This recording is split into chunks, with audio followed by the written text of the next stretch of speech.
Yaqinda bizni tanishlarimiz bor. Bizdan yoshroq yigitlar. Juda baland edi sahari.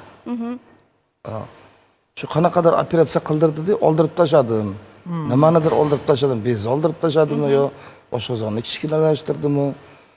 Bo'ldi, sahar hech qana menda muammo bo'lmaydi endi sahar deyapti. Shu rostmi? Haqiqatda oxirgi yillarda bizda bariatrik xirurgiya rivojlangan, ya'ni qandli diabet va semizlikka oldini olish uchun oshqozonni yarmi sliv rezeksiya qilib olib tashlanyapti yoki yana bir turi bor gastroshuntsирование. Bu oshqozonni yarmi tikib qo'yilib, ichak ko'tarilib, imенно qandli diabetda yordam beradi. Haqiqatda rost, lekin operatsiya hammaga ham mumkin emas.